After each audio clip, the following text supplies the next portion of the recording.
여러분 또 만나게 너무 반갑고요. 너무 감사드리는 거는 새해를 맞이하여서 이렇게 새해 시작하자마자 또 이게 대림교회에서 여러분들과 귀한 성도들과 함께 같이 만나서 주님의 은혜를 나눌 수 있다는 것이 저에게도 너무나 큰 은혜이고 너무나 감사드리는 또 일이고, 더 감사드리는 거는 선교의 주제로 같이 나눌 수 있다. 이거 대단합니다. 예, 선교라는 주제로 저희가 함께 같이 모여서 또 주의 말씀을 또 나누고, 제가 그동안 걸어왔던 또 선교의 길을 함께 같이 나눌 수 있는 귀한 기회를 허락해 주신 주님 앞에 감사드리고, 또 함께 할 수 있는 여러분 이 시간 가운데 함께 해 주셔서 감사드립니다. 모든 영광을 주님 앞에 올려드리며 나아갑니다. 할렐루야. 예, 오늘 이 시간에 주님께서 특별히 선교에 대해서 귀한 말씀 저희들에게 또 전해주시고, 또 그 말씀을 통해서 우리가 새롭게 다짐하며 나아가는 귀한 시간이 되시기를 바라겠습니다. 딱 하나만 얘기하고 싶어요. 저는 딱 하나만. 선교는 참 좋은 것이다. 저는 오늘 그 얘기 하나만 하고 싶습니다. 예, 선교는 정말 좋은 거예요. 이건 선교는 너무 좋은데 이거 어떡하지라는 그 마음, 그 마음을 여러분들에게 증거하고 전하기를 원합니다. 요즘 보면은 선교 그러면은 선교 피로감 이런 말을 많이 써요. 하도 선교하고 어디 가도 선교서 너무 많이 해서 이제 좀 지금 식상하다. 그리고 선교 뭐 하느냐고 열심히 했는데 뭐 별로 되는 것도 없는 것 같다. 그리고 계속해서 뭐 선교하라고 하는데 뭐 이게 뭐 어떻게 해야 되는지 모르겠다. 이런 이야기를 코로나 이후에 더 많이 하는 경우를 가끔 보게 됩니다. 대림교회가 아니에요. 다른 사람들 만나보면. 그런데 저는 그럴 때마다 늘 드는 게, 선교는 정말 제대로 알면 너무나 좋은 건데, 너무나 좋고, 그리고 너무나 행복하고, 그리고 너무나 감사한 건데, 이 귀한 기쁨을 우리가 알기를 원한다라는 생각을 늘 언제나 갖고 있습니다. 오늘도 그러한 마음 가운데서 여러분들에게 귀한 말씀 증거하고 전하기를 원합니다. 제 소개를 좀 먼저 올려드리고 싶은데요. 저는 중국 선교사로 사역을 했었고요. 그래도 지금은 제가 나왔기 때문에 제가 이렇게 어디 가서도 제가 중국 선교사 했었습니다라고 얘기를 하지, 예전에는 이렇게 말을 할 수가 없었습니다. 예, 그냥 어디서 선교하는 사람입니다, 뭐 이렇게만 얘기를 했는데, 지금은 이제 다 철수를 하고 내려왔기 때문에 이제 이야기를 합니다. 중국에서 사역을 했고요. 신장이라는 곳에, 중국 신장 우르무치라는 곳에서 한 15년 사역을 했고, 중국 전체적으로 보면 한 20년 넘게 그렇게 중국에서 사역을 하고, 그리고 지금은 한국에 들어와서 저희 합신교단 선교회, 합신교단 안에 선교부가 있어요. 이 선교부의 총무로서 본부 사역을 하면서 선교사를 돌보는 일, 그 일을 지금 하고 있습니다. 저희 교단이 합신인 거는 아시죠? 그죠? 예, 저희 교단 합신은 80년대에 세워졌습니다. 80년에 세워지고 교단이 81년에 만들어지게 됐는데, 저희 교단의 특징이 뭐냐면, 특징이 하나 있는데, 교단이 세워질 때부터 선교의 목적으로 세워졌어요. 교단이 세워짐과 동시에 선교라는 목적을 가지고 세워진 교단이 저희 합신 교단입니다. 그 당시가 80년대 81년도 이미 한국에 교회들이 많고, 이렇게 교회들이 많이 있는데 교단이 또 하나 세워질 필요가 있을까, 이런 생각을 많이 하는 가운데 합신교단이 세워지게 되었습니다. 저도 궁금했어요. 이게 교회도 많고 한국에 교회도 많은, 또 교단을 만들어서 교회를 또 만들 필요가 있는가, 동네마다 집집마다 다 이렇게 교회가 많은데 라는 생각을 가지면서, 제가 선교의 총무니까 역사를 좀 살펴봐야 되잖아요. 그 교단의 역사를 살펴보고, 창립 동기도 살펴보고, 그리고 교단이 세워지면서 신학교가 세워지는 그 동기도 쫙 살펴봤는데 놀랍더라고요. 분명한 목적이 하나가 딱 있더라고요. 그거는 일꾼을 키워서 세계로 보내자, 이 목표를 가지고 교단이 세워지고 신학교가 세워지고 선교회가 세워졌더라고요. 그래서 합신교단은 처음 세워질 때부터 세계를 향하는 비전이 있었습니다. 단지 이곳에 머물러서 그냥 한국이라는 이곳에서, 우리 있는 이곳에서 교회를 세우겠다라는 것을 넘어서서 온 세계 가운데, 온 세상 가운데 하나님이 부르시는 곳에 헌신하고 나가겠다. 그곳이 강을 넘고 산을 건너 다른 나라, 다른 민족이 될 수도 있고, 그리고 북한 선교도 비전이 있어요.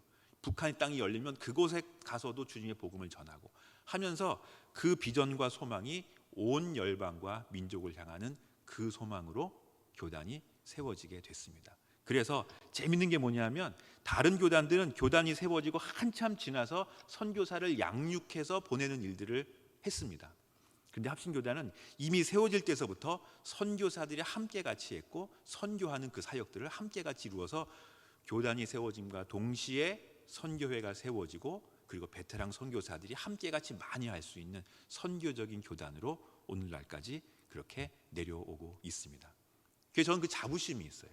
어디 가서 이야기하더라도 저희 교단은 선교를 최우선으로 가장 먼저 내세우는 그러한 교단입니다 라는 자부심을 가지고 이야기를 하고 있습니다. 여러분도 그런 자부심을 가지시길 바라겠습니다. 그리고 그런 마음으로 이곳에만 머물러 있는 것이 아니라 하나님이 부르시는 곳, 하나님이 인도하시는 곳으로 우리가 헌신하고 기도하며 나아가는 그 비전을 여러분들 가지시기를 바라겠습니다. 할렐루야. 그게 너무 좋습니다. 그 비전이 있을 때, 그 비전으로 나아갈 때 하나님은 우리를 더욱더 풍성하게 그리고 더욱더 귀한 길로 우리를 인도해 주실 줄 믿습니다. 할렐루야.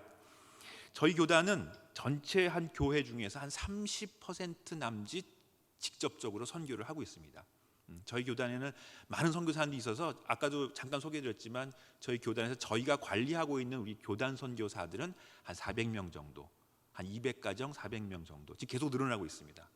국가도 이제 45개국에서 이제 새로운 사역지 내일 아마 오실 텐데 네팔로 이제 선교사님 나가게 되면은 46번째 그리고 또 이제 이집트로 나가게 되면 47번째 그래서 47개 나라를 저희가 이제 각자 선교사님들이 섬기고 있고 우리 교단 안에서 한 30% 정도의 우리 교단들이 선교에 조그만 부분이라도 같이 힘을 합해서 섬기고 있는 그러한 모습을 보이고 있습니다.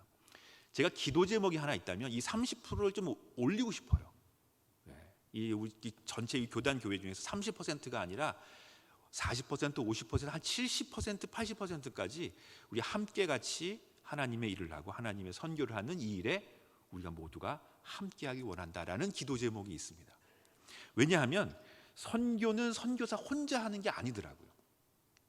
혼자서 하는 것이 아니라 교회가 함께하는 것이고 한 교회가 함께하는 것이 아니라 모든 교회가 함께 힘을 합해서 하나님 앞에 나아갈 때 그때 하나님의 선교가 충실하게 이루어진다라는 것을 계속해서 보게 됩니다. 그래서 많고 적음이 아니라 우리에게 능력이 있고 힘이 있어서가 아니라 주님을 바라보는 그 마음 가운데서 헌신하는 마음으로 우리가 모두가 다 하나님의 모습으로 나아간다면 우리는 하나님의 귀한 선교를 이루어갈 수 있는 우리 모두가 될 수 있으라고 그렇게 믿습니다. 그것이 저의 기도 제목입니다. 여러분도 함께 동참해 주시고 우리가 함께 같이 선교에 동참하며 나아갈 때 함께 손을 잡고 나아갈 때 하나님의 위대한 일들은 우리 가운데 이루어질 줄로 믿습니다. 제가 오늘 여러분들에게 한번 말씀드리고 싶은 오늘의 주제는 영광이란 주제입니다. 제가 여러분들과 함께 같이 또 제가 경험하고 싶었던 이 영광이라는 부분을 함께 같이 여러분들하고 나누기를 원하는 그런 마음이 있습니다. 사실 성경은 전체가 우리 하나님의 영광에 대한 이야기, 스토리로 되어 있습니다. 우리 인간은 하나님의 영광에서 완전히 떨어진 사람들이죠. 완전히 단절된 바로 그러한 존재입니다. 그래서 우리가 하나님의 영광을 바라본다, 우리가 하나님의 영광을 경험한다라는 것은 어떻게 보면 타락한 인간으로서는 불가능한 일입니다. 그런데 그 인간을 하나님은 우리를 계속해서 끌고 가시면서 어느 자리까지 끌고 가시느냐? 하나님의 귀한 영광의 자리로 우리를 인도하며 끌고 가고 있는 것이 바로 성경에서 이야기하는 하나님의 영광의 이야기입니다. 그래서 주님을 만나고 제가 처음 예수님을 믿고 주님을 만났을 때 정말 기뻤어요. 그리고 정말 제 마음 가운데 감동도 있고 은혜도 있고 늘 언제나 주님과 함께 같이 사는 것 같은 그러한 제 마음 가운데 마음이 들었습니다. 그래서 이게 주님의 영광이라는 건가 보다 라는 생각이 제 마음 가운데 들 정도로 그렇게 제 마음 가운데 감사하는 마음과 그리고 은혜의 마음이 많이 들었습니다. 그러면서 제 마음 가운데 들었던 한 가지 소망이 있습니다. 그 소망은 이 주님의 영광을 늘 언제나 함께하고 싶다라는 그런 마음이었어요. 늘 언제나 이 주님의 영광을 함께하고 싶다. 근데 그렇지가 않더라고요. 이 예수님을 처음 믿고 주님 앞에 정말 예배하며 기도하며 나아가는 그 자리 가운데는 너무나 놀랍고 감사하는 그 일들이 많이 있지만 또다시 제 자리로 돌아오고 제 삶의 자리로 돌아오고 보니까 그렇지 않은 저의 모습을 바라보게 되는 거예요. 그러면서 제 마음 가운데 소망이 있었다면 내가 언젠가 다시 한번 이 주님의 영광의 자리, 그리고 이 주님의 영광의 모습을 내가 다시 한번 경험하며 바라보고 싶다라는 그 소망을 가지게 되었습니다. 그리고 나서 보니까 하나님의 영광이 어디 있는가를 한번 살펴봤어요. 하나님의 영광이 어디 있는가를 살펴봤더니 그것이 바로 성경 안에 있더라고요. 하나님의 말씀 가운데 영광스러운 하나님의 모습이 성경 가운데 분명히 나타나 있고 우리를 인도하시는구나라는 부분을 제가 깨닫게 되었습니다. 천지창조부터 영광의 모습입니다.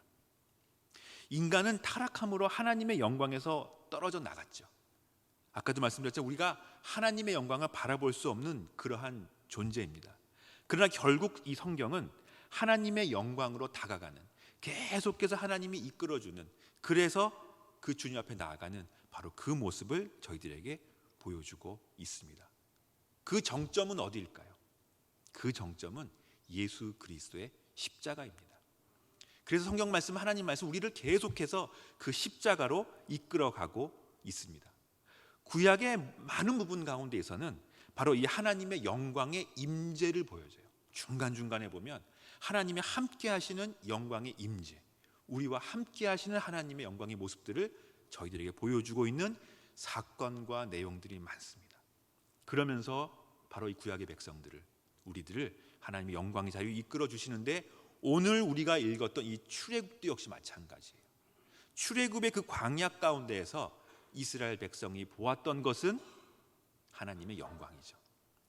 그리고 성막을 지어서 주님 앞에 예배드리며 주 앞에 나아갈 때도 이스라엘 백성들은 하나님의 영광 가운데 거하는 경험을 하게 되었습니다.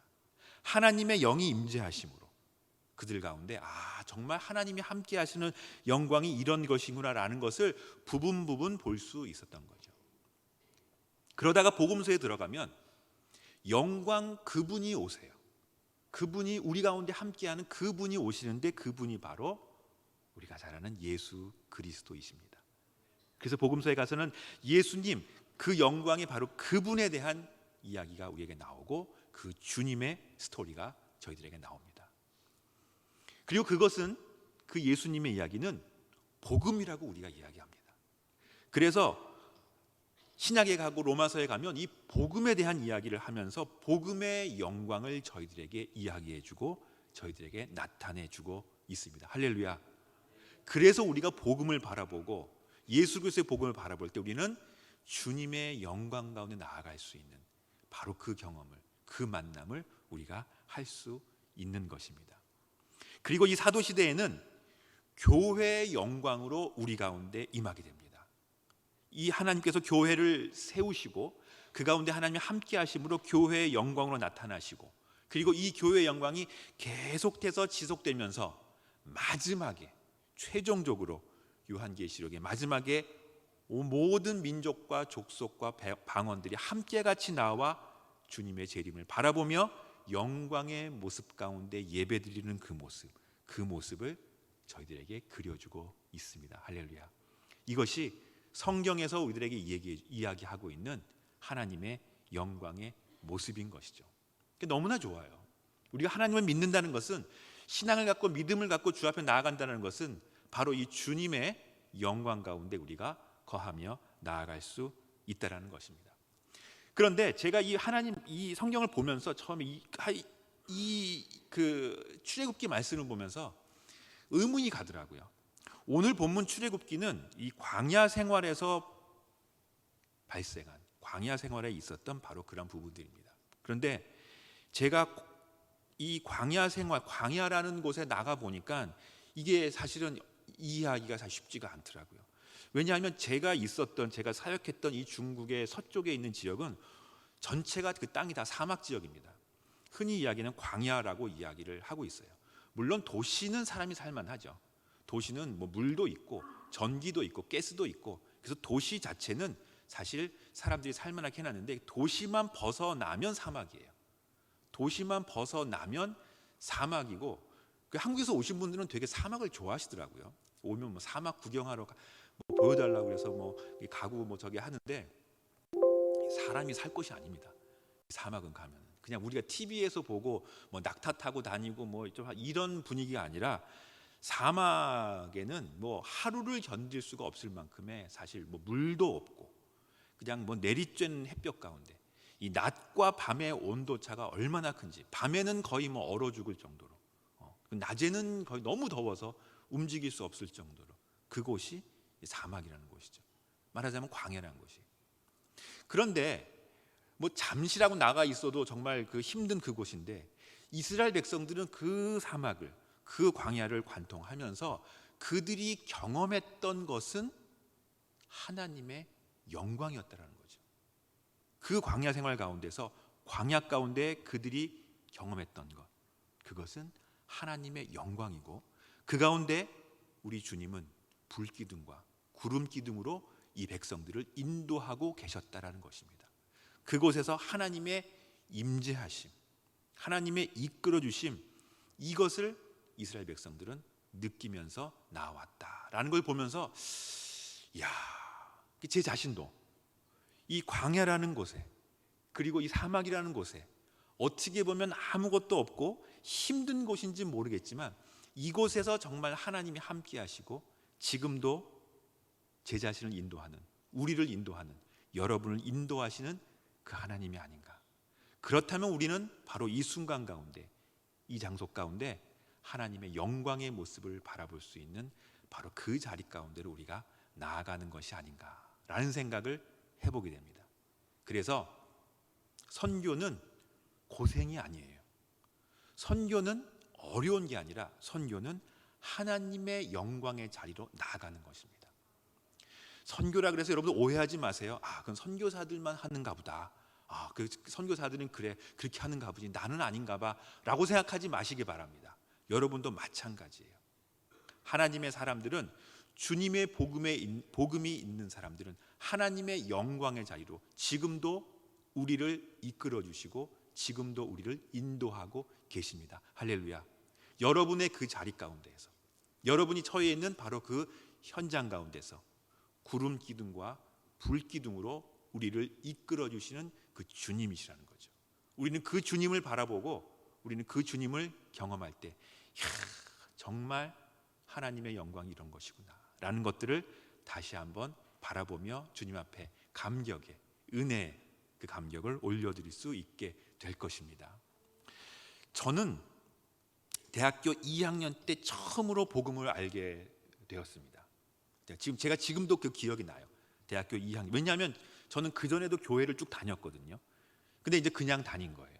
근데 제가 예수님을 알고 예수님을 영접한다, 뭐 이런 개념들, 내 안에 예수님이 함께한다, 이런 개념들을 처음으로 제가 하게 되었던 것은 대학교 2학년 때 수련회였던 것 같습니다. 그전에는 예수님과 내가 어떤 관계인지를 몰랐어요.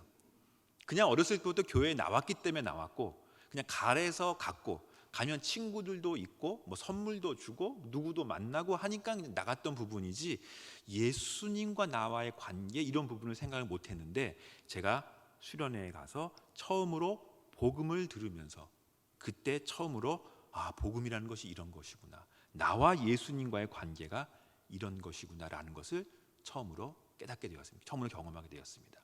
그때 느꼈던 것이 뭘까요? 그때 제가 느꼈던 것이, 나는 죄인이었구나라는 것이 느껴지는 거예요. 그 전까지는 한 번도 그런 생각을 해본 적이 없었습니다. 뭐 죄인 뭐 이런 거 전혀 생각해보지 못했는데, 그때 제가 내가 하나님 앞에서 죄인이구나. 이 죄인이, 저는 그전에는 그냥 뭐 나쁜 짓을 많이 하고 뭐 말을 안 들어서 죄인이 이런 건 줄 알았어요. 근데 그게 아니라 내가 하나님으로부터 완전히 떨어져 있었구나. 하나님의 영광으로부터, 그리고 하나님의 그 관계 가운데서 내가 완전히 떨어져 있었던, 바로 떨어진 그러한 나의 존재였구나, 그러한 죄인이었구나라는 것을 제가 그때 비로소 깨닫게 되었습니다. 그러면서 복음 가운데 느끼는 것이 당연히 가장 중요한 부분이죠. 바로 그 죄인을 위해서, 그 죄를 위해서 십자가에 달려서 흘리신 보혈의 피, 바로 그 예수님이 흘리신 피가 다른 것이 아니라 나를 위해서, 나의 죄를 위해서 흘리신 피구나, 그 보혈의 피구나라는 것을 그때 처음으로 알게 됐어요. 처음으로 깨닫게 되고 제 마음 가운데 받아들이게 되었던 것입니다. 그러면서 제가 주님을 깊이 알게 되고 주님 앞에 헌신하게 되고 주님 앞에 나오게 된 귀중한 하나님의 인도하심의 계기였다라고 지금도 생각을 합니다. 제가 왜 이런 말씀을 하냐면, 제가 중국에 있다가 요즘 한국에 와서 청년들도 지도하고 학생들도 만나고 교회도 가서 설교도 하고 많은 활동들을 합니다. 그런데 예수님을 모르고 교회 생활을 할 수가 있더라고요. 예수님을 모르고도 교회에 나올 수 있고, 예수님을 모르고도 봉사할 수 있고, 예수님을 모르고도 주일학교에 나올 수 있더라고요. 그것이 보면 우리 한국의 많은 교회들의 어떻게 보면 우리들의 모습이 아닌가라는 생각이 듭니다. 가장 중요한 것은 나와 예수님의 관계가 어떤 관계인가, 내가 주님 앞에 어떤 모습으로 지금 내가 나와 있는가, 그리고 내가 주님 앞에 어떤 은혜 가운데 나와왔길래 내가 정말로 죽을 수밖에 없는 이 죄인의 모습을 가지고 주님 앞에 귀한 예배를 드리는 바로 이 자리 가운데로 내가 나와 있는가, 이 부분을 우리는 다시 한번 생각해보고 바라봐야 된다는 것이죠. 이게 복음인 것입니다. 이 복음을 다시 한번 우리가 바라보면서 깨달으면서 주 앞에 나오는 것, 이것이 하나님의 은혜이고 하나님의 부르심입니다. 우리는 그 부르심이 있기 때문에 오늘 이렇게 함께 같이 나와 주님 앞에 예배하며 기도하며 주님의 인도함 가운데 나아가게 되는 것이죠. 저는 그렇게 신앙생활을 시작했습니다. 그러면서 제 마음 가운데 한 가지 소망을 늘 가지고 있었어요. 막연한 생각인지 모르겠지만, 아까도 말씀드렸지만 제가 그 하나님의 영광의 자리에 한번 가보고 싶다, 그리고 늘 언제나 하나님과 함께 동행하고 싶다라는 생각을 많이 하게 됐습니다. 어제 저희가 꿈인지도 모르고 저의 또 바람인지도 모르겠어요. 그런데 아이러니하게도 예수를 믿으면 늘 언제나 주님과 동행하면서 행복한 삶을 살 수 있을 거라고 생각했는데 실상은 또 그렇지가 않더라고요. 참 아이러니합니다. 예수를 잘 믿으려고 다짐하면 다짐할수록 어려운 일이 많이 생겨요. 그 왜 그런지 모르겠습니다. 잘 믿고 따르려고 하면은 넘어짐이 생기고 힘든 일이 생기고, 오히려 그전에는 그냥 평탄하게 잘 사는 것 같았는데 그렇게 뜨겁게 예수님을 만나고 주님 앞에 헌신하면 나오는데 제 삶 가운데는 어려운 일들이 계속해서 나타나게 되는 것을 경험하게 됩니다. 근데 지금 지내고 보면, 사실 따지고 보면 사실 이건 아이러니가 아니더라고요. 이거는 우리들의 인생의 본 모습이고 그리스도인의 삶이라는 것을 저는 다시 한번 깨닫게 됩니다.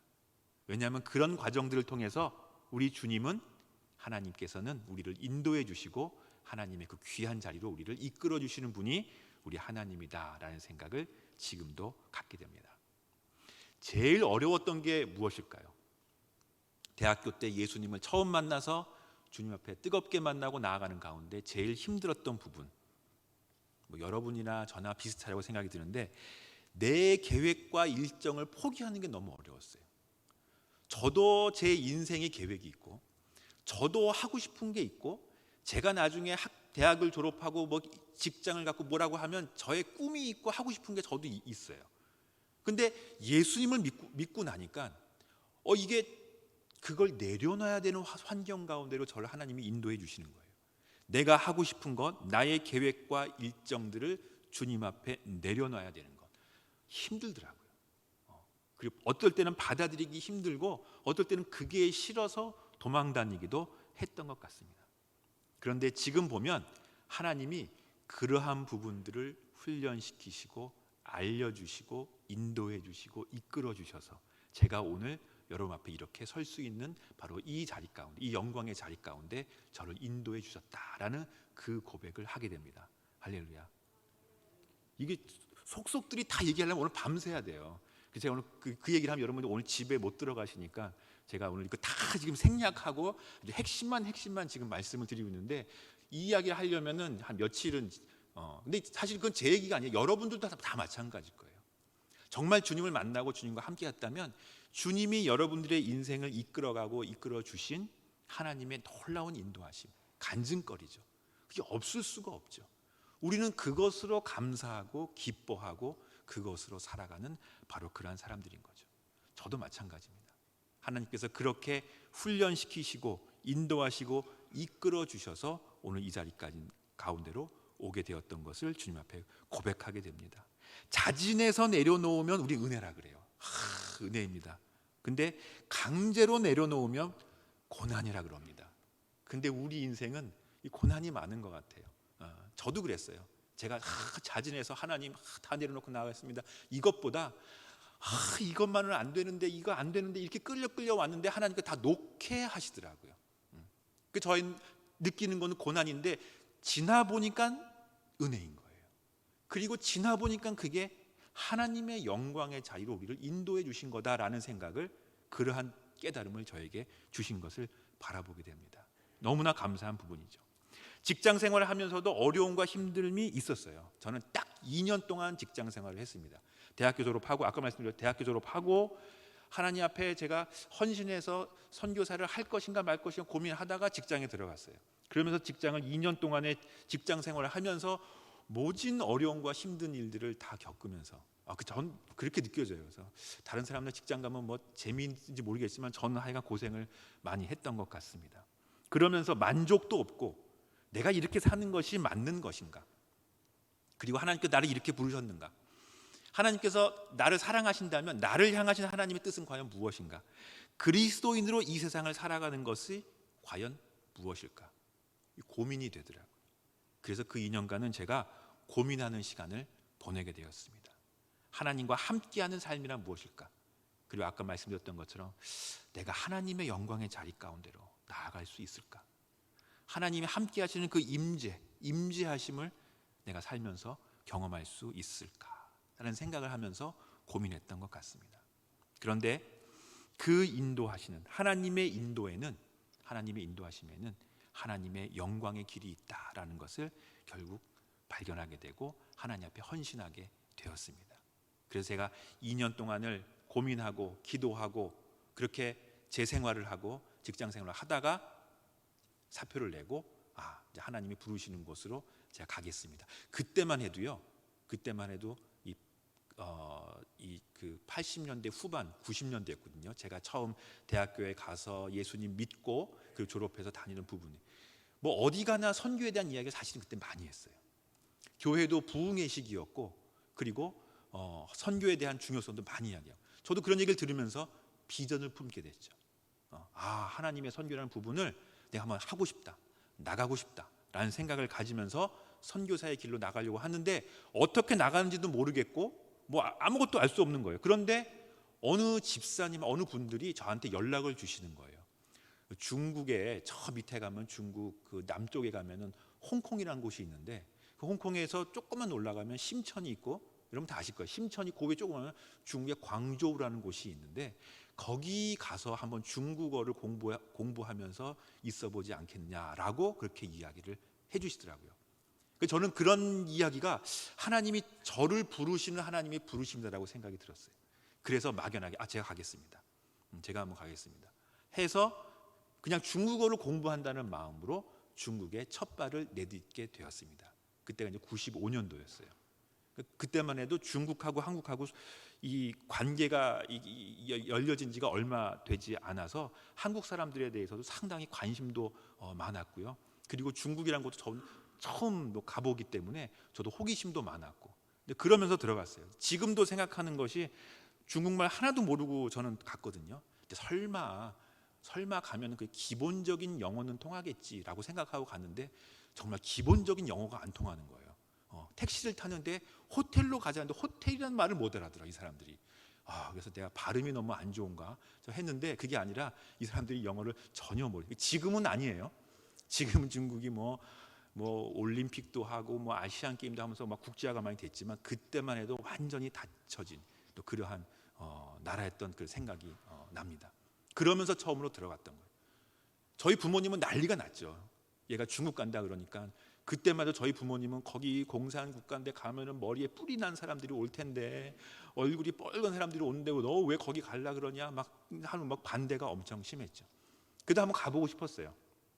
제 마음 가운데 막연한 꿈과, 그리고 아까 말씀드렸죠, 직장을 다니면서 너무 힘들어서 그냥 다 내려놓고 그냥 어디가 떠나고 싶다라는 마음에서 이제 중국이란 곳으로 처음 들어가게 되었습니다. 그런데 너무 감사한 것은 중국에 가서 경험한 것이 하나님의 영광이었어요. 저는 그곳에 그런 분위기가 있을지 몰랐습니다. 갔는데 저는 들어갈 때 중국에는 그리스도인이 한 명도 없으리라, 그리고 대학교에는 크리스천들이 한 명도 없으리라는 생각을 갖고 중국에 들어갔어요. 근데 그게 아니더라고요. 그게 아니고 가니까 기독교인들이 있어요. 그리고 학생들이 모여서 예배도 하고, 학생들이 모여서 아무것도 모르는데도 성경을 펴놓고 성경을 보고 찬양하고 기도하는 모습을 보게 됐습니다. 그래서 그런 모습들을 보면서 그 모임이나 그 만남 가운데 초대가 돼서 같이 간 가운데 정말 보잘것없죠. 이렇게 뭐 훌륭한 예배당이 있거나 하지 않고 정말 기숙사 그 좁은 곳에 아무것도 없는데 또 엄청 더워요. 그 중국의 남쪽은 뭐 엄청 덥습니다. 뭐 선풍기도 별로 없는 그곳에 땀을 뻘뻘 흘리면서도 하나님의 말씀을 배우고자, 하나님의 말씀을 읽고자 학생들이 스스로 모여서 정말 그 조그마한 그 리더들이 와서 가르칠 때 같이 모여서 나누는 그 모습들을 보면서 제가 한편에 충격을 얻었고, 또 한편에는 제가 회개를 하게 되었고, 또 한편에는 이것이 하나님의 영광이구나 라는 것을 경험하게 되었습니다. 그래서 저는 지금도 생각합니다. 하나님의 영광은 화려하고 멋지고 많은 사람들이 멋진 예배를 드리는 가운데 하나님의 물론 영광이 임할 수 있겠죠. 그러나 그것만은 아니다라는 거예요. 정말 마음의 간절함과 하나님을 만나고자 하는 마음, 하나님의 말씀을 사모하는 그 마음들이 함께 같이 모여 있는 바로 그곳에 정말 하나님의 영광이 함께 하신다라는 그것을 배우게 되었습니다. 그래서 저도 그곳에서 함께 같이 기도하고 예배하면서 제가 늘 언제나 가졌던 그 열망들, 하나님의 임재하심, 하나님의 영광을 언제 한번 볼 수 있을까라는 부분을 경험하게 됐어요. 너무 좋았죠.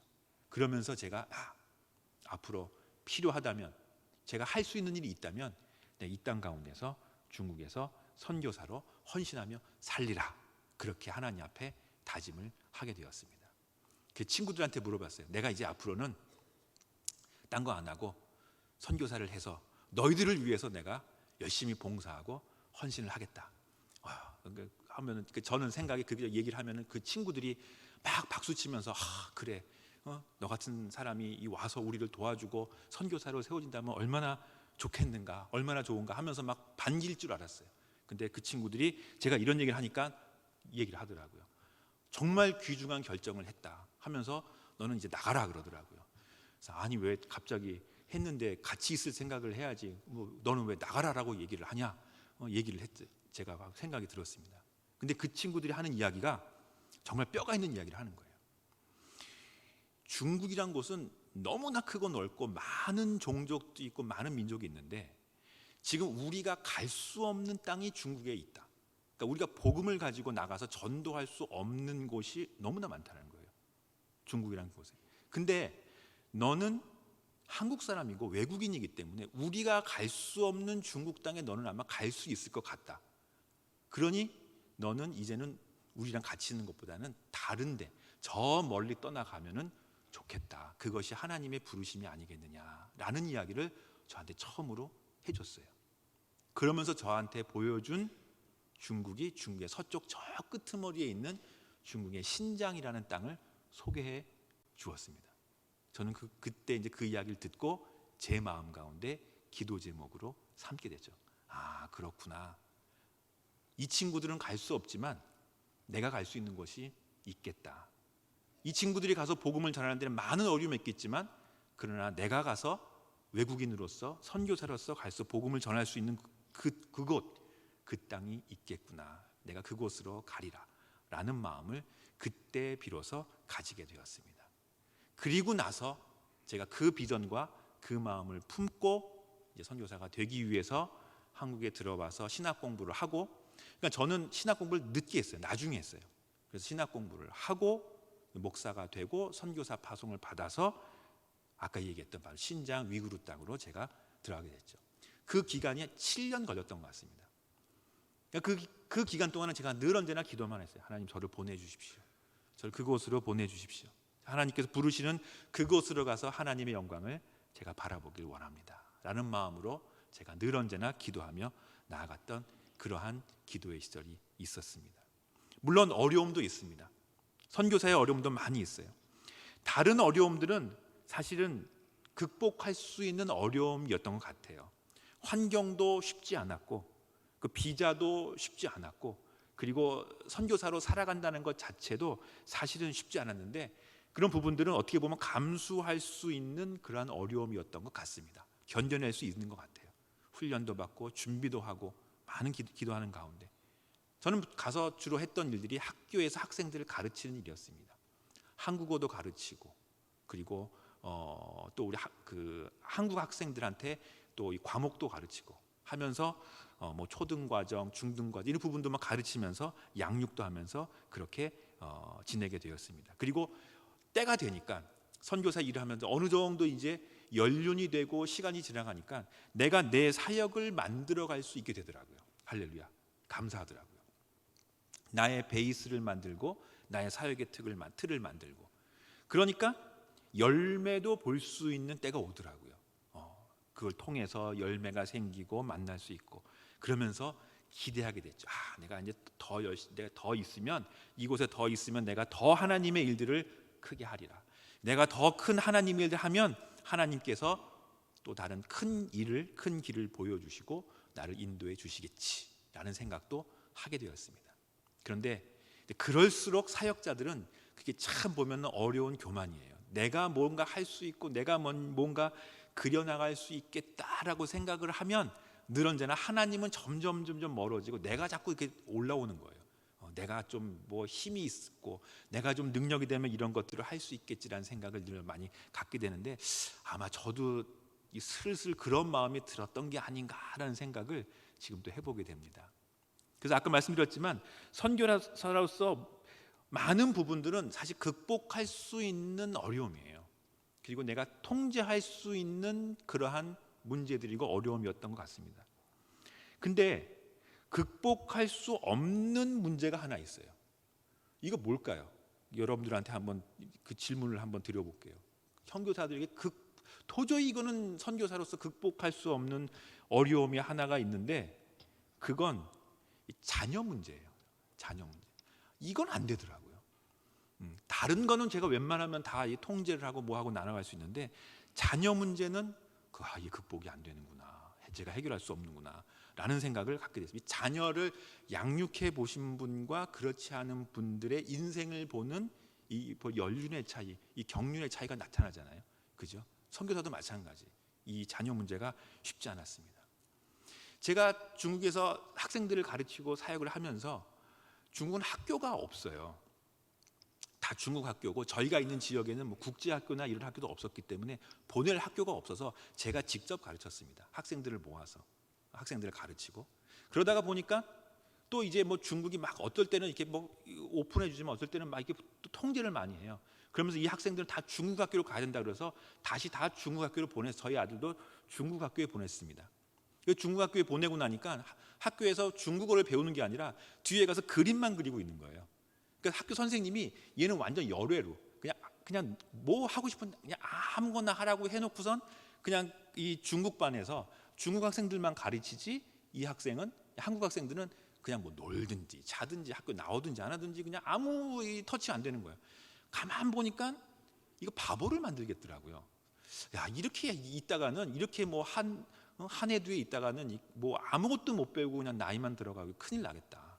그래서 도저히 안 되겠다 해서 보니까 한국에 이 선교사 자녀들이 와서 공부하는 그 선교사 자녀 학교가 있어서 저희 큰애를 이제 그곳으로 보내게 되었습니다. 그때가 이제 2013년 뭐 그때쯤이었어요. 막 제가 정확히 기억하는데 2012년 13년 이때 이제 본에서 공부를 시작을 했는데 잘 있으리라고 생각을 했습니다. 그런데 어느 순간 학교에서 연락이 오는 거예요. 얘가 좀 이상하다고, 부모가 한번 좀 와봐야 되겠다고. 그래서 이제 뭐 저는 뭐 일이 바쁘니까 못 들어가고 저희 아내가 들어가서 좀 봐주고 뭐 왔다 갔다 이제 했는데 그냥 뭐 크다 보면 그럴 수 있겠지라는 그런 생각을 가지게 되었어요. 그런데 이제 상태가 점점 안 좋아지는 거예요. 나중에는 이제 병원에서 연락이 오더라고요. 그러니까 이제 그 소아정신과 이런 데서 선생님 연락이 오는데 이 학생은 그냥 놔두면 위험합니다. 도저히 안 되겠습니까? 부모가 들어와서 같이 있든지 부모가 있는 곳으로 데리고 가든지 결정을 하셔야 될 것 같습니다. 이런 이야기를 이제 하는 거. 학교도 그 이야기를 하고 그리고 병원에서도 그 이야기를 하는 거죠. 저는 도저히 받아들일 수가 없었습니다. 하나님 앞에 헌신하고 하나님 앞에 나오고 하나님의 인도하심 가운데 그렇게 물론 딴 길로 간 적도 있었지만 순종하며 나와왔는데 제가 이 일은 도저히 제가 받아들일 수 없습니다라는 제 고집이랄까요? 제 생각이 이렇게 드는 거예요. 도대체 이건 제가 받아들일 수 없습니다라는 생각을 가지게 되었습니다. 그런데 아까 말씀드렸죠. 도저히 제가 통제할 수 없는 일, 그런 일들이 인생 가운데 생기더라고요. 그런 일들이 우리 가운데 발생되는데 이런 문제였어요. 도저히 이건 제가 통제할 수 없는 거예요. 도저히 안 되겠다고 해서 결국은 제가 사역을 놓고 한국으로 다시 들어오게 된 것이죠. 왜냐하면 저희 큰애가 이제 학교에서 이제 그렇게 이제 우울증이에요. 그렇게 이제 어려운 일을 당하고 하다 보니까 사고를 친 거야. 높은 데서 그냥 뛰어서 떨어져 내린 거예요. 그러니까 학교에서도 이제 난리가 난 거죠. 물론 지금 아주 건강하게 잘 지내고 있지만 그런 일이 있게 되니까 병원이고 학교고 도저히 안 됩니다. 그래서 부모 소환 들어오시오. 이 얘기를 듣고 이거는 제가 도저히 통제할 수 없는 부분이구나. 아무리 선교라고 뭐라고 한들 내가 들어가야 되겠구나 해서 모든 것들을 다 놓고 들어오게 됐어요. 그때까지도 제가 다 놓지도 못했어요. 그때 제가 들어올 때 저희 동료 선교사님들한테 했던 얘기가 있어요. 제가 우리 큰애가 좀 아파서 한 학기 정도만 길면 1년 정도만 같이 좀 돌보고 제가 다시 들어올 테니까 그냥 제가 하던 사역 그대로 좀 남겨 두십시오. 그대로 보존하시고 제가 다시 들어올 겁니다 라고 하고 제가 나왔어요. 근데 그만큼 제가 그 상황을 받아들이기 힘들었고 어려웠고 제가 하던 어떻게 보면 저의 기득권, 제가 쌓아놨던 모든 것 이런 부분들을 다 내려놓을 수가 없었던 부분이죠. 중국이 점점 어려워지는 상태였거든요. 보니까 비자가 안 나오겠더라고요. 지금은 중국의 선교사가 거의 없습니다. 그때만 해도 점점 그런 이제 압박이 오기 시작하고 선교사들이 철수를 해야 될 때가 점점 다가오는 상태가 되니까 저 나름대로 준비를 했습니다. 그래서 회사도 만들고 비자도 만들어 놓고 그리고 제가 할 수 있는 부분들 차도 샀어요. 새 차도 사놓고 뭐 하면서 나름대로 해놨는데 만들어 놓고 6개월이 안 돼서 그걸 다 놓고 제가 다시 들어오게 된 것이죠. 그러면서도 제 마음 가운데 받아들이기 힘들었고 하나님 앞에 내가 가지고 있던 것을 내려놓는다라는 것은 제가 참 어려웠던 받아들이기 힘든 그런 부분이었습니다. 그런데 들어왔죠. 어쩔 수 없으니까. 근데 들어올 때 사람들이 그러더라고요. 하나님이 부르시는 다른 길이 있을 수 있습니다. 우리가 생각하는 것 말고 당신이 고집하는 것 말고 하나님께서 부르시는 하나님이 인도하시는 그 부르심이 있을 것입니다. 거기에 순종하십시오 라는 그러한 메시지를 많이 주시더라고요. 저도 그 메시지를 보면서 그럴까? 우리에게도 나에게도 그러한 인도하심이 있을까라는 생각을 하게 되었습니다. 그런데 그 시기를 지나놓고 지금 와서 보니까 그때 들어올 때가 제가 2016년도였어요. 2015년에 정리하고 2016년에는 완전히 다 두 손 들고 들어왔는데 그때 들어와서 보니까 그때 잘 들어온 거였어요. 왜냐하면 2017년이 넘어가고 2018년이 되니까 중국에서 법률이 제정이 돼서 모든 선교사를 다 추방시키는 거예요. 그러면서 기존에 있던 선교사들이 다 들어오게 되는데 저는 이미 1년 전에 들어갈까 말까 하다가 다 정리하고 들어왔기 때문에 저는 무사히 다 철수를 할 수 있는 그런 환경 가운데 들어갔고 남아있던 많은 선교사님들은 저보다 훨씬 어려운 환경 가운데에서 거의 쫓겨나다시피 해서 들어오는 경험을 하게 되었습니다. 그러면서 사람들이 그러더라고요. 아유, 우리 김 선교사는 참 보면은 제주도 좋아. 어떻게 그때를 알고 그때 이렇게 잘 빠져나갔어? 막 그러는 거예요. 남의 속도 모르고. 전 그때 절대 안 들어간다 막 했는데 들어왔거든요. 하나님께서 부르시는 하나님의 정확한 시간표가 있고 정확한 때가 있다라는 생각을 하게 됩니다. 이거는 저뿐만 아니라 여러분도 모두 마찬가지예요. 어느 때는요, 우리가 받아들이기 힘든 요구를, 받아들이기 힘든 상황 가운데 우리를 몰아넣으실 때가 있다고 저는 봅니다. 그렇게 하나님께서 우리를 인도하시는 그 부분은 하나님의 때가 있고 하나님의 부르심이 있기 때문에 그런 거죠. 그 가운데 정말 하나님의 뜻 가운데 순종하며 나아갈 때 우리가 볼 수 있는 것은 하나님의 영광, 하나님의 은혜, 하나님의 돌보심, 보호하심, 이런 부분들인 거죠. 결국 하나님은 우리를 그러한 자리 가운데로 이끌어주기 위해서 우리를 그렇게 끝까지, 우리를 그렇게 낭떠러지까지 우리를 밀고 가시는 거구나라는 것을 제 삶과 경험을 통해서 경험을 하게 됩니다. 하나님의 임재하심이, 하나님이 함께 하신다는 것이 과연 이런 것이구나라는 부분들을 다시 한번 생각하게 되죠. 그때 와서 공부를 했어요. 그때 와서 그 전에 해다가 제가 내려놓았던 공부를 다시 해서 제가 학위를 받고 그나마 지금 그걸 가지고 학생들도 가르치고 봉사하고 할 수 있게 나가게 됐고, 그때 들어왔기 때문에 그나마 제가 지금 보면 선교회에서 같이 봉사하고 섬기면서 나아갈 수 있는 바로 그 자리 가운데로 하나님께서 인도해 주시는 그 인도하심이 있었구나라는 것을 이제 돌이켜 지나보니까 생각이 납니다. 하나님의 인도하심이고 하나님의 이끌어주심이었다는 거죠. 그래서 이 광야에 있는 이스라엘 백성들도 그들이 자진해서 나왔다는 것보다 거의 끌려 나오다시피 했고, 불평도 있고 불만도 있고 하지만 하나님께서는 그 마지막 장르까지로 이끌어 가시는 가운데 우리 주님은 하나님의 백성들에게 하나님의 영광의 임재를 계속해서 보여주시죠. 그리고 그러한 인생 가운데서 끝까지 끌고 가면서 마지막에 하나님이 우리들에게 보여주시는 것, 영원히 함께하고 우리와 함께하는 그 주님의 임재하심, 그 주님의 이끌어주심을 우리 가운데 경험케 하신다는 것입니다. 저는 그게 인생이라고 봅니다. 그래서 인생은, 예수 믿은 다음에 우리들의 인생은 매일 넘어지는 삶이고 힘든 삶이고 고민의 삶이라고 저는 그렇게 생각이 들어요. 제가 고민을 많이 했거든요. 저는 진짜 예수 믿은 다음에 고민을 정말 많이 했어요. 그래서 누가 그러더라고요. 예수님 믿는 다음에 고민하면 안 된다 그러더라고요. 근데 저는 맨날 고민했던 것 같아요. 어떻게 살아야 되느냐, 내가 예수님 믿는 사람으로 어떻게 세상 가운데 나가야 되느냐, 이 고민을 많이 했던 것 같아요. 그런데 뭐 제 얘기인지 모르겠지만 저는 지금 생각하기에 예수 믿는 사람들은 주님 앞에 고민하고 쓰러지고 힘든 가운데 고난 가운데 나아갈지라도 그 인생을 통해서 하나님이 우리를 인도해 주시는 그 인도의 길은 하나님의 영광의 임재다, 하나님이 함께 하시는 그 하나님이 이끌어 주십니다 라는 그 고백을 지금도 하게 됩니다. 이제 마지막으로 하나님은 영광의 완성된 미래를 우리에게 보여주십니다. 사실 성경에는 그 답이 이미 나와 있어요. 우리가 새하늘과 새 땅에서 주님과 함께하는 믿음을 통해 바라보는 그 영광의 소망을 저희들에게 보여주십니다. 그래서 이 땅에 교회가 생긴 거예요. 그래서 이 땅에 이 교회가 있고 이 교회를 통해서 하나님의 영광의 교회에 대한 소망을 우리에게 주신 거죠. 그래서 우리는 소망 가운데 교회를 섬기며 주 앞에 나아가게 되는 것이죠. 그리고 교회는 수많은 일들과 핍박과 어려움과 논쟁과 헌신과 성도들의 죽음이 계속해서 연결되지만, 그러나 그 교회를 통해서 하나님의 영광의 증거를 세상 가운데 보여주시는 것입니다. 이게 사실은 선교입니다. 선교. 하나님이 이 교회를 이끌어 가시고 인도하시고 하나님의 영광의 자리로 우리를 이끌어 주신다는 바로 그 하나님의 인도하심이 우리가 바라보는, 우리가 나아가는 바로 그 선교의 모습이죠.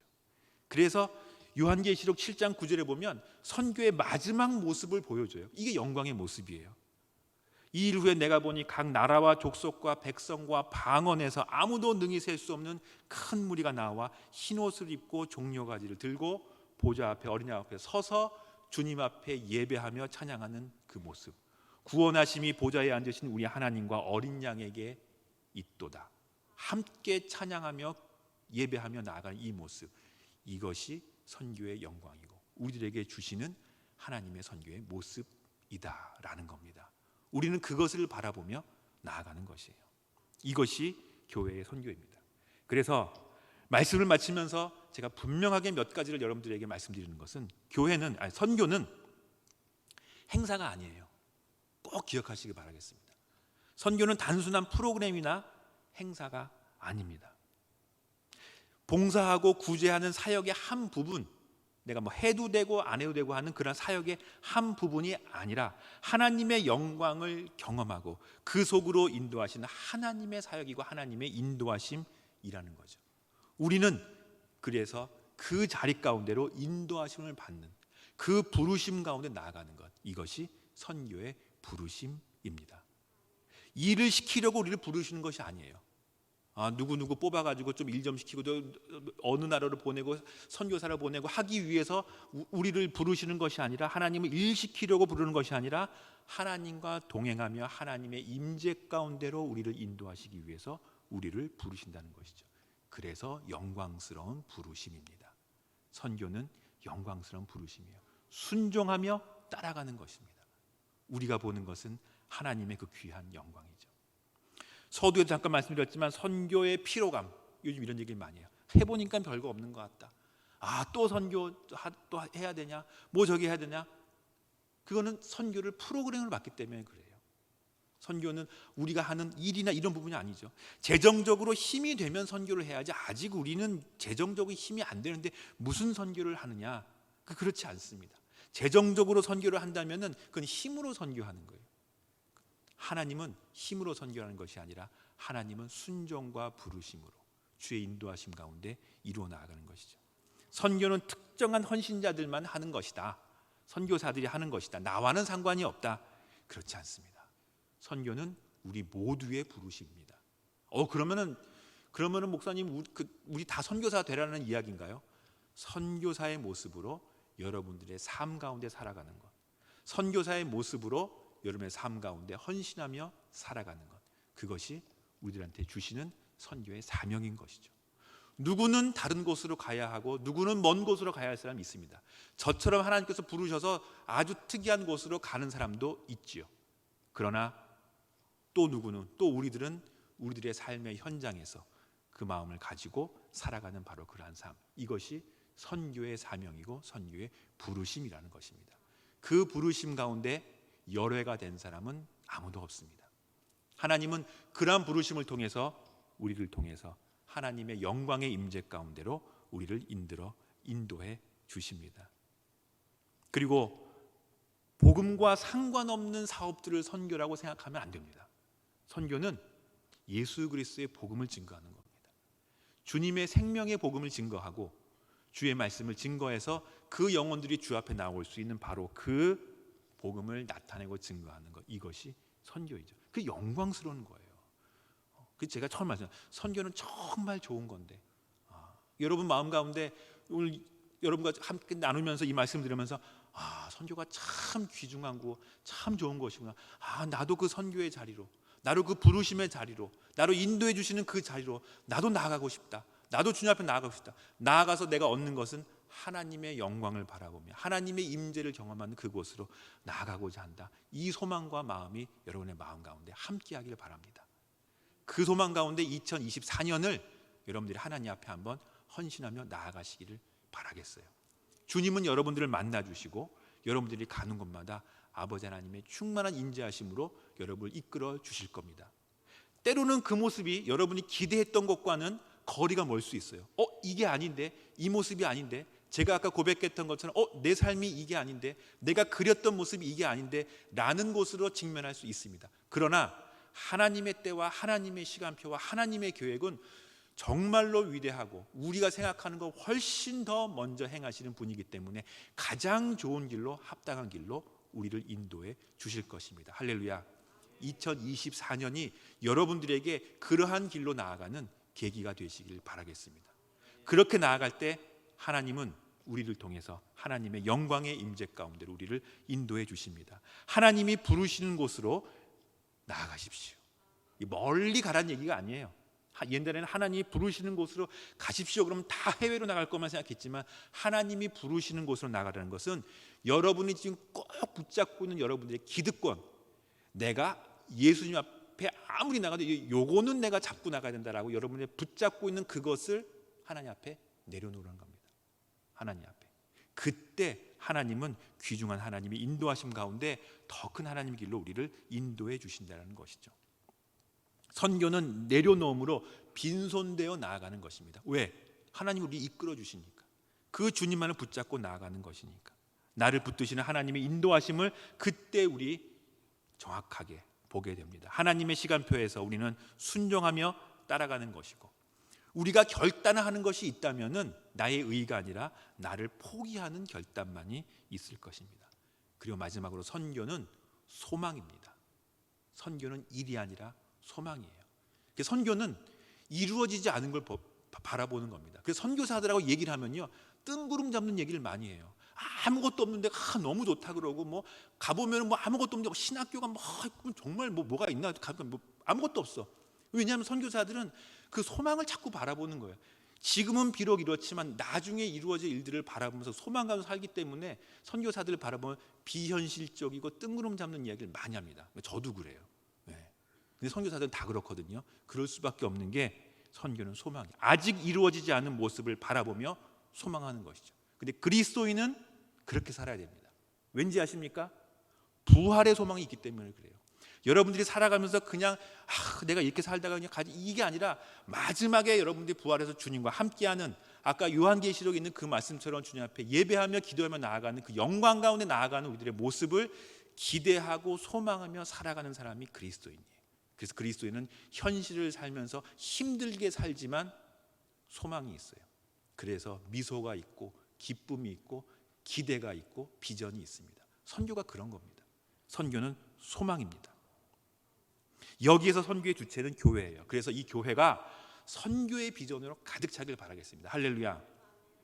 선교 많이 하면 또 부담되는 거 아니야? 이렇게 생각하는 거 아니라 뜬구름 잡는 거예요. 여러분들이 여러분 생각 가운데 그리는 바로 그 선교의 모습들이 이 교회에 우리 가운데 가득 차서 비전과 소망으로 가득 차며 나아갈 때 하나님은 교회를 통해서 귀중한 일을 이루시고 하나님께서 이루시는 그 일들을 우리는 바라볼 수 있게 되는 것입니다. 선교의 소망으로 뜨거워져야 됩니다. 현실과 현안으로 고민하는 그런 모습에서는 헤어나세요. 그런 모습에 그냥 주저앉지 마시기 바랍니다. 지금 한국 교회가 대부분 그래요. 현실과 현안에 그냥 어떡하지, 지금 뭐 성도가 줄어들고 뭐 아이들이 없고 뭐 하고, 거기에 주저앉지 말고 비전을 바라고 소망을 바라보면서 선교의 현실을 그리고 선교의 비전과 소망을 바라볼 수 있는 여러분들이 되시길 바라겠습니다. 할렐루야. 이루실 미래를 바라보면서 기뻐하고 즐거워하는 것이 선교, 교회의 선교입니다. 그 선교의 마음으로 여러분들이 가득 차시기를 바라겠습니다. 그래서 2024년이 시작이 됐는데 영광스러운 주님의 모습, 영광스러운 주님의 선교의 모습을 여러분들이 바라보면서, 야, 정말 하나님이 이곳에 계시는구나. 야, 정말 하나님이 내가 있는 이곳에, 내가 있는 이 사역터에, 나의 직장에, 나의 가정에, 나의 모습에, 나의 이웃 가운데 주님의 임재하심이 이곳에 있구나. 그 사막 가운데 함께 하셨던 구름 기둥과 불 기둥이 내 삶 가운데 함께 하는구나 라는 것을 여러분들이 고백하며 나아갈 수 있는 2024년이 되시기를 바라겠습니다. 할렐루야. 소망하세요. 꿈을 꾸세요. 여러분을 통해서 이루실 일들을 여러분이 기대하고 소망하며 나아갈 때, 그때 하나님은 우리를 통해서 귀중한 일들을 이미 이루시고 계세요.